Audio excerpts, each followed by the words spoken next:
Dear students, आज के lecture में सभी का वेलकम है। आज जो टॉपिक हम लोग स्टडी करेंगे वह है SN1 reaction, substitution nucleophilic unimolecular. और ये हमें पता है कि ये टर्शियरी अल्काइल हैलाइड के द्वारा दिया जाता है। तो इसे हम लोग ये रिएक्शन में इस तरह से लिखते हैं। देखिए, ये टर्शियरी अल्काइल हैलाइड जो बेस के साथ रिएक्शन करके एक्वस मीडियम में टर्शियरी अल्कोहल प्रोडक्ट मिला है। देख रहे हैं कि ये जिसका रेट ऑफ रिएक्शन देखते हैं, जिसके वजह से इसे यूनिमोलिकुलर रिएक्शन कहा जाता है।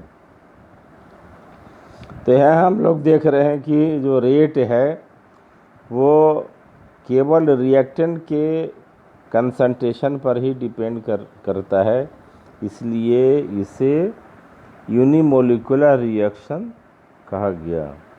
तो ये सब्स्टिट्यूशन जो रिएक्शन है न्यूक्लियोफिलिक, इसे यूनिमोलिकुलर रिएक्शन कहा जाता है। अब देखते हैं ये इसके मैकेनिज्म की बात हम लोग करते हैं। तो देखते हैं कि ये रिएक्शन, इसमें बॉन्ड किस तरह से टूटता है और बॉन्ड किस तरह से बनता है, और इसमें ये प्रोडक्ट हमें जो प्राप्त होता है वो कैसे मिलता है। तो देखिए, इसका जो मैकेनिज्म है वो 2 स्टेप में हमें प्राप्त होता है। पहला जो स्टेप है वो कार्बोकैटायन का बनना। देखिए, ये टर्शियरी अल्काइल हैलाइड है और यहाँ पर ये कार्बोकैटायन हमें मिल रहा है। X जो ग्रुप है इसके निकलने के कारण, और ये प्लेनर कार्बोकैटायन हमें मिला। तो ये अब जो कार्बोकैटायन है इस पर न्यूक्लियोफाइल अटैक करता है। अब ये न्यूक्लियोफाइल देखिए ये किस तरह से अटैक कर सकता है, ये दोनों साइड से अटैक कर सकता है। चूँकि ये कार्बोकैटायन प्लेनर है तो फर्स्ट दिखाया गया है ये फ्रंट साइड से, और दूसरा पॉसिबिलिटी जो है वो बैक साइड से है। तो इसमें देखते हैं कि ये 2 तरह के प्रोडक्ट हमें मिले हैं। पहला जो है जिसका कन्फिग्रेशन सेम है जैसे रिएक्टेंट का है, और दूसरा जो प्रोडक्ट है उसका कन्फिग्रेशन जस्ट जो रिवर्स है रिएक्टेंट के कन्फिग्रेशन से। तो ये 2 तरह के प्रोडक्ट हमें मिले हैं, एक विथ रिटेंशन ऑफ कन्फिग्रेशन और दूसरे हैं इन्वर्सन और कन्फिग्रेशन। ये अगर एक इक्वल अमाउंट में हमें अगर प्राप्त होता है तो इसे रेशमिक मिक्सचर कहते हैं, और इस प्रोसेस को रेशमाइजेशन कहा जाता है। ये ऑप्टिकली इनएक्टिव होता है क्योंकि ये प्लेन पोलराइज्ड लाइट को रोटेट नहीं कर पाता है। इसका कारण क्या है कि दोनों जो प्रोडक्ट है, एक product with retention of configuration और दूसरा जो प्रोडक्ट है विथ इन्वर्सन ऑफ कन्फिग्रेशन, ये दोनों प्लेन पोलराइज्ड लाइट को अपोजिट डायरेक्शन में बराबर अमाउंट में ये रोटेट करते हैं। तो इसलिए ये जो रेशमिक मिक्सचर होता है ये यहाँ पर ऑप्टिकली इनएक्टिव होता है। अब हम लोग ये बात करते हैं कि factor affecting SN1 reaction. SN1 reaction किन किन फैक्टर पर ये डिपेंड करता है, किससे ये प्रभावित होता है। तो फर्स्ट जो इसका फैक्टर है वो है नेचर ऑफ रिएक्टेंट, यानी रिएक्टेंट का नेचर किस तरह से होना चाहिए।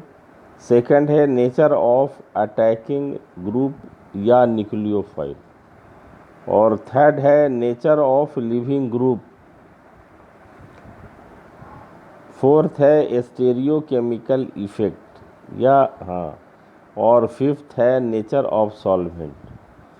तो हमें इसे एक एक करके ये डिस्कस करते हैं। पहला जो फैक्टर है नेचर ऑफ रिएक्टेंट,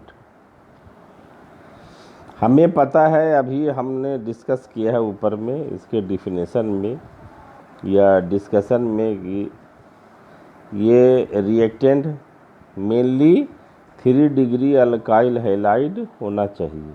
इसका मतलब क्या हुआ कि SN1 reaction 3 degree alkyl halide के द्वारा दिया जाता है, और इसका रेट ऑफ रिएक्शन SN1 का ये डिक्रीजिंग ऑर्डर में इस तरह से दिया हुआ है कि 3 डिग्री सबसे ज़्यादा है, उसके बाद 2 डिग्री है, 1 डिग्री है, और फिर मिथाइल ग्रुप है, मिथाइल अल्काइल है।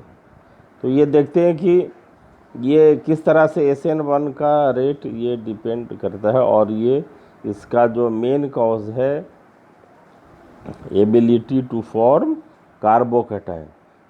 थर्ड जो 3 डिग्री अल्काइल हैलाइड है उसमें 3 अल्काइल ग्रुप जुड़ा रहता है, जिसके कारण ये जो लिविंग ग्रुप है उसको डिटैच कर देता है और आसानी से कार्बोकैटायन यहाँ पर फॉर्म होता है। तो जो हम लोगों ने फर्स्ट में पढ़ा है कि भाई इलेक्ट्रॉनिक डिस्प्लेसमेंट, तो ये यहाँ क्या है, इलेक्ट्रॉनिक डिस्प्लेसमेंट क्या है, इंडक्टिव इफेक्ट, जिसके कारण ये अल्काइल ग्रुप लिविंग ग्रुप को आसानी से निकाल देता है। अब देखते हैं कुछ ऐसे भी मतलब कंपाउंड हैं जैसे 2 ब्रोमोप्रोपेन, तो ये दोनों तरह के इसमें रिएक्शन दे सकते हैं, SN1 और SN2। लेकिन कुछ ऐसे कंपाउंड हैं जैसे बेंजाइल क्लोराइड है, तो ये SN1 रिएक्शन देता है। अब ये क्यों देता है, देखिए ये बेंजाइल कटायन बनता है, बेंजाइल कटायन, और ये एरोमेटिक यहाँ पर है और बेंजीन रिंग होने की वजह से तो ये इसमें रिजोनेंस पॉसिबल होता है और ये स्टेबलाइज हो जाता है। इसी के जो कंपैरेटिव जैसे मिथाइल क्लोराइड है तो इसमें वो रिजोनेंस नहीं हो पाता है, तो इसलिए ये स्टेबलाइज नहीं हो पाता, इसलिए बेंजाइल क्लोराइड क्या देगा, SN1 रिएक्शन देगा। अब देखिए कौन सा कंपाउंड SN1 देगा या SN2 रिएक्शन देगा, ये उसके कार्बोकैटायन बनाने की एबिलिटी पर निर्भर करेगा।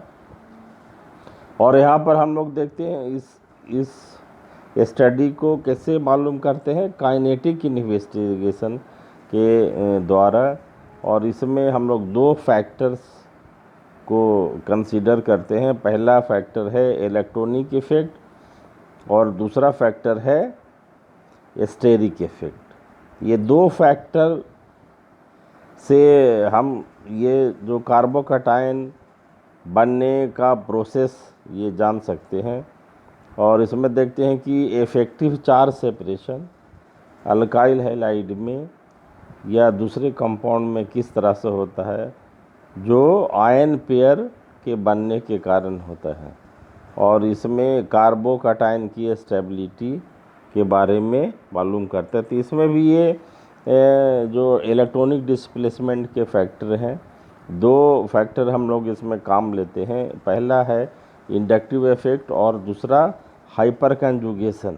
ये दोनों के लिए देखिए यहाँ ये स्ट्रक्चर दिया गया है, इंडक्टिव इफेक्ट किस तरह से वर्क कर रहा है और हाइपर कंजुगेशन किस तरह से वर्क कर रहा है। ये दोनों ही फैक्टर ये कार्बोकैटायन के स्टेबिलिटी को हमें बता रहे हैं। हम इसमें पाते हैं कि जो हाइपर कंजुगेशन है ये मोर इफेक्टिव इफेक्ट है किसी कार्बोकैटायन की स्टेबिलिटी को डिस्कस करने के लिए।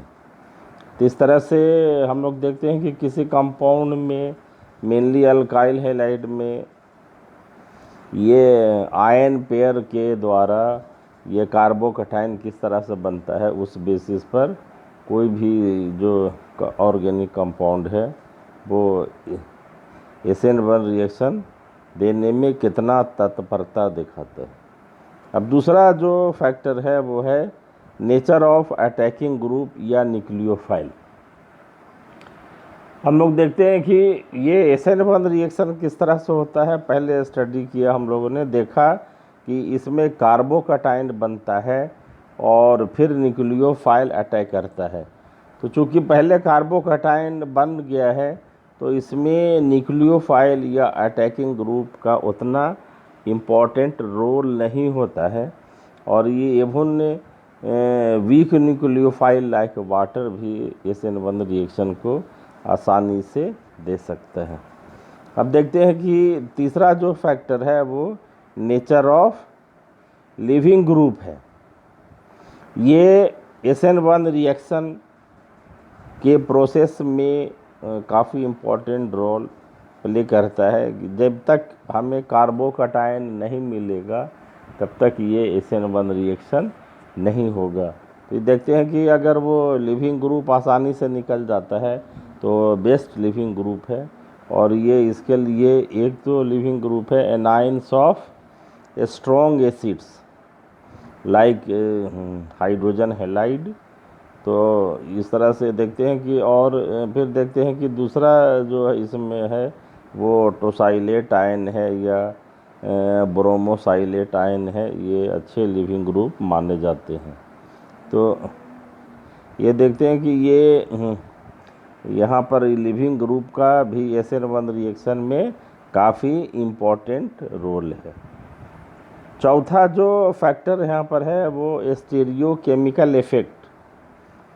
हमने अभी देखा कि ये SN1 रिएक्शन में जो प्रोडक्ट बनता है उसमें दो तरह की घटनाएं होती हैं। एक तो एक प्रोडक्ट जिसका कन्फिग्रेशन रिएक्टेंट के जैसा ही होता है, और दूसरा जो प्रोडक्ट होता है वो उसका कन्फिग्रेशन रिएक्टेंट से ठीक उल्टा होता है। तो इसका मतलब क्या हुआ कि ये दो तरह के, एक तो इसमें रिटेंशन होता है और दूसरा इन्वर्सन होता है, और ये दो प्रोडक्ट यहाँ पर बनते हैं। तो इसका और इसके वजह से क्या हुआ, अगर ये इक्वल अमाउंट में यहाँ पर है तो ये जो प्रोडक्ट बना जिसे हम लोगों ने अभी डिस्कस किया है रेसमिक मिक्सचर, तो वो ऑप्टिकली इनएक्टिव होता है।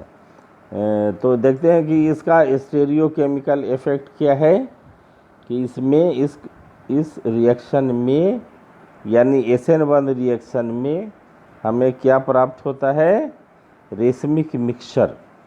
और अगर ये इक्वल अमाउंट में होता है तो इसे ये ऑप्टिकली इनएक्टिव होगा। इसका मतलब ये प्लेन पोलराइज्ड लाइट है उसको रोटेट नहीं कर पाता है, क्योंकि ये दोनों जो कंपाउंड हैं, कंपाउंड तो एक ही है, इनका कन्फिग्रेशन अलग अलग होता है।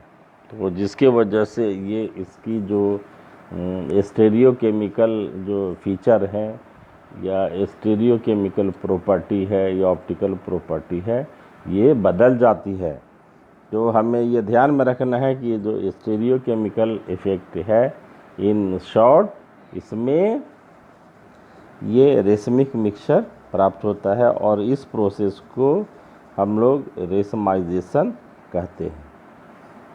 नेक्स्ट जो इफ़ेक्ट है इसमें ये नेचर ऑफ सॉल्वेंट। तो हमें अभी पता है कि ये SN1 रिएक्शन में पहले कार्बोकैटायन बनेगा और फिर इस पर न्यूक्लियोफाइल अटैक करेगा।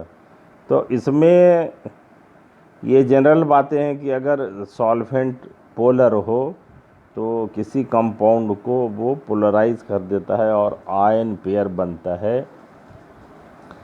तो इस तरह से वो आयन पेयर बनता है और फिर ये कार्बोकैटायन हमें प्राप्त हो जाता है। तो देखते हैं कि ये इंक्रीज इन पोलरिटी अगर होती है किसी सॉल्वेंट में तो ये SN1 रिएक्शन आसानी से ये प्रोसीड करता है। और इसके लिए डाई इलेक्ट्रिक कांस्टेंट के बेसिस पर भी हम लोग ये इसको स्टडी करते हैं कि जितना ज़्यादा डाई इलेक्ट्रिक कांस्टेंट होगा उस सॉल्वेंट की आयन सॉल्वेटिंग एबिलिटी जो होगी वो ज़्यादा होगी। इसमें देखते हैं कि ये यहाँ पर आयन सॉल्वेटिंग स्टेबिलिटी हम लोगों ने ये एग्जांपल लेके दिखाया है। ये RX है और जो पोलराइज होता है R डेल्टा प्लस और X डेल्टा माइनस, ये डॉटेड लाइन में है। इसका डॉटेड लाइन का मतलब क्या हुआ कि बॉन्ड ब्रेक होने के वजह से है। क्यों कि यहाँ पर ये पोलर सॉल्वेंट अप्रोच कर रहे हैं और फिर अल्टीमेटली क्या है, ये आयन पेयर बन गया R प्लस और X माइनस। तो इस तरह से ये यहाँ पर सॉल्वेंट का रोल SN1 रिएक्शन में काफ़ी इम्पोर्टेंट होता है। ये एग्ज़ाम्पल हम लोग लेते हैं एक 2-ब्रोमो 2-मिथाइल प्रोपेन का। अगर इसे हम लोग 50% एक्वस इथेनॉल में रिएक्शन कराते हैं तो ये 3 × 10⁴ टाइम्स फास्टर होता है in comparison to ethanol only. तो अगर ये केवल इथेनॉल में कराया जाता है तो इसका जो रिएक्शन होता है, रेट ऑफ रिएक्शन होता है, वो स्लो होता है। लेकिन अगर हम लोग इसी में 50% पानी मिला देते हैं और 50% अल्कोहल होता है तो रेट ऑफ रिएक्शन इंक्रीज़ होता है। ठीक उसी तरह से यहाँ पर हम लोग ये बेंजाइल क्लोराइड लिया गया है और इसका हाइड्रोलिसिस कराते हैं तो देखते हैं कि अगर ये वाटर होगा तो ये SN1 रिएक्शन होगा और अगर 50% एक्वस एसीटोन लिया गया तो ये दोनों ही तरह के रिएक्शन होने की पॉसिबिलिटी होगी। इसका मतलब ये SN1 के तरह भी हो सकता है या SN2 के तरह भी हो सकता है। तो इस तरह से हम लोग देख रहे हैं कि SN1 रिएक्शन में जो मेन पॉइंट्स है वो क्या हैं कि ये टर्शियरी अल्काइल हैलाइड के द्वारा मेनली दिया जाता है और इसमें वो रेट ऑफ रिएक्शन है कि केवल रिएक्टेंट पर ही डिपेंड करता है ना कि न्यूक्लियोफाइल पे। इसलिए हम लोग इसे SN1 रिएक्शन कहते हैं और इसमें ये रेसमाइजेशन होता है, यानी इसमें रेशमिक मिक्सचर बनता है और इस मतलब दोनों तरह के प्रोडक्ट बनते हैं।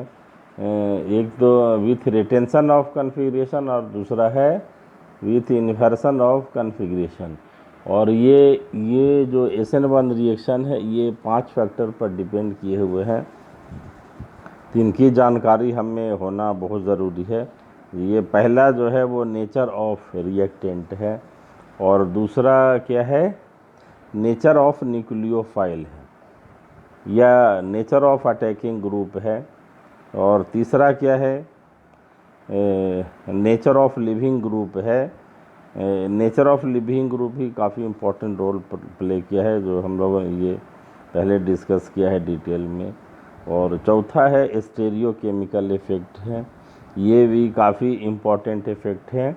कोई भी रिएक्शन SN1 रिएक्शन है कि नहीं है तो वो प्रोडक्ट के एनालिसिस के बेसिस पर हम लोग पता कर सकते हैं कि SN1 रिएक्शन है कि नहीं है। तो इसकी ये ऑप्टिकल प्रॉपर्टी हम लोग जानते हैं और एक साथ इसको स्टडी करते हैं ये प्लेन पोलराइज लाइट के द्वारा पास करके।